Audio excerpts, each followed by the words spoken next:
Ladies and gentlemen, without further ado, please welcome really one of the good guys in this industry, Lance Ott.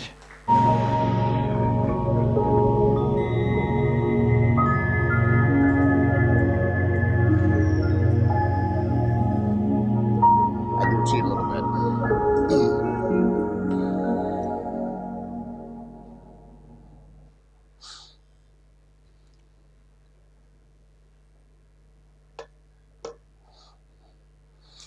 Okay, so thank you for having me. I've been asked to kind of provide everyone with more of a personal view rather than a business view. It seems that everyone knows what we do. Maybe not, other with the exception of the peanut gallery over here, but thanks for the applause.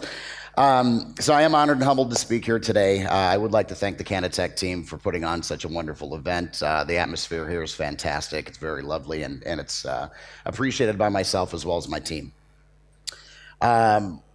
I'm going to touch on my personal experience with cannabis a bit, and we'll wrap in the business when the time is right.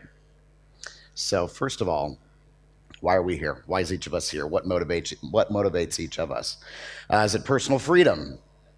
Is it civil liberties? Is it the freedom to treat yourself with a potentially life-saving plant other than life-threatening pharmaceutical drugs?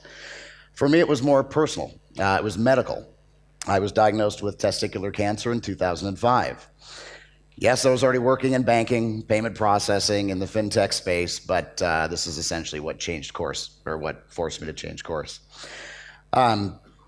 Shortly after my diagnosis, I underwent surgery and started taking or receiving radiation treatment. A few weeks after the treatment began, I stepped on a scale and found out, was a little bit shocked to realize that I was down to about 120 pounds. Today I walk around at about $175, $170 on a good day. So needless to say, it was time to explore some options. My brother-in-law arrived at my home the very next day with what turned out to be an ounce of very fine cannabis. I found out at the same time that my father-in-law had actually traded his freedom in order to cultivate 17 plants in his basement. I immediately began a new treatment regimen, which focused on the restoration of my health. My appetite returned almost immediately. Within a week, I began gaining weight. My attitude, needless to say, was much improved. And I was able to return to work in about 30 days. Now, at the time, I ran an organization that was focused on providing banking and payment processing to small businesses throughout the United States. I did enjoy my work. However, I realized that I was really without a sense of fulfillment. I needed a change of direction, more of a change of scenery. Actually, I needed a change of scenery as well. I lived in Wisconsin. I finished my treatment. I accepted a position with the National Bank of California. And a few months later, I moved to Los Angeles with an intent to start a new job in a new area and further explore the cannabis space.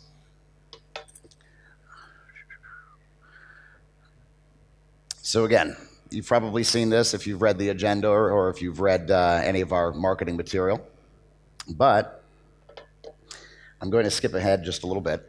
While working at the bank, I discovered that many of our customers actually own cannabis businesses. Okay, this is in Los Angeles, California.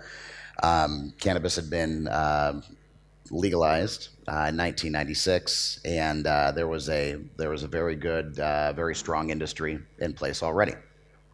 Now, in most cases, unfortunately, our customers were forced to open nondescript accounts in order to bank with our financial institution. These represented capital accounts, holding company accounts, accounts that really misrepresented the true nature of the business. Most were also interested in accepting debit and credit cards as a form of payment, but the bank would not extend those services to cannabis-related businesses as well. So at this point in time, I really found myself trapped between what was essentially a regulatory roadblock as well as a billion-dollar industry that was really begging for legitimacy and transparency at the time. Only a few short months later, ironically enough, the bank's owner was also diagnosed with cancer. This gentleman went in for surgery one day and he didn't return. He actually passed away due to complications while he was on the operating table.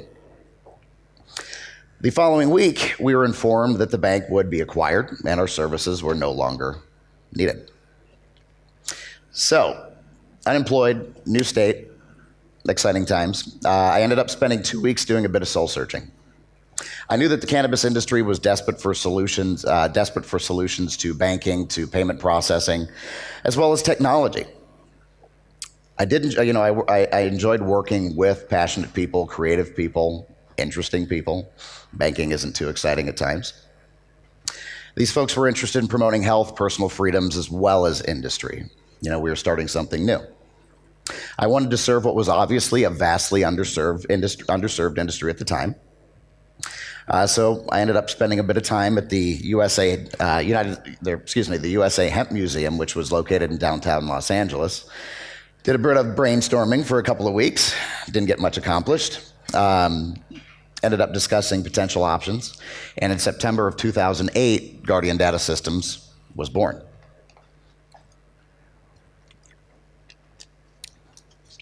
So, since 2008, our company has actually provided banking, payment processing, and enterprise software to thousands of businesses throughout the United States, as well as throughout the globe. The adventure has really been a joint effort, no pun intended. Got one laugh. Thank you. Good night. No. But the credit really goes to our people, to our employees, to my business partners over here, as well as the culture that we've built over the last 10 years. One of our most recent hires was a founder of another big data company that I'm sure you've heard from in the past. And one of the big reasons he transitioned over to Guardian was because he recognized the culture and the value, and he recognized the value that we held in our folks in the business as well. But again, this has been 10 years in the making, and for us, this isn't about prestige. I got up here, 10 years ago because no one else would. I'm not very pretty. We've got some pretty guys over here that do a great job, but I'm here. For us, again, this isn't about prestige. It's not about celebrity. It's about doing what feels right. It's about doing what we know is right. It's also about being able to sleep well at night. It is also about some personal fulfillment, of course. It's about providing the cannabis industry with the same access to financial services and technology that every other mainstream business enjoys today. It does feel good. This is why we've built a like-minded team of experts in their respective fields. And this is the core. This represents the core of Guardian Data Systems. We're not necessarily cannabis professionals. We may enjoy it from time to time. But for the most part, we're professionals that are bringing Fortune 500 solutions to the cannabis space, to the industry. You'll hear from our CDO tomorrow, Rick Gilchrist. He's our Chief Development Officer. His story, along with all of our stories, really make up the fabric of this company, as well as our goals and our dreams.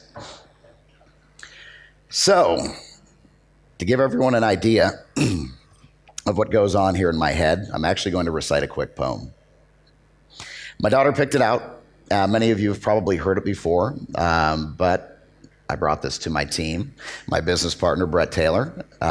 This is something that we believe. I'm not big on reciting poetry, don't get me wrong, but this is something that we believe in, and it's something that is posted in various places around our home and office. And I'll make it quick. It's called The Man in the Glass. I'm sure some of you have heard it in the past, but it goes like this. When you get what you want in your struggle for self and the world makes you king for a day, just go to the mirror and look at yourself and see what that man has to say. For it isn't your father or mother or wife whose judgment upon you must pass. The fellow whose verdict counts most in your life is the one staring back from the glass. He's the fellow to please, never mind all the rest, for he's with you clear to the end. And you've passed your most difficult, dangerous test if the man in the glass is your friend. You may fool the whole world down the pathway of tears and get pats on the back as you pass, but your final reward will be heartache and tears if you've cheated the man in the glass. If you'd like to hear about the business, we do have a booth out front. You're all more than welcome to stop by and visit, say hi to the team, pick our brains a bit more. That's all I really brought for today. Thank you. Toda, brava, and shalom. Lance Ott, ladies and gentlemen, Lance Ott.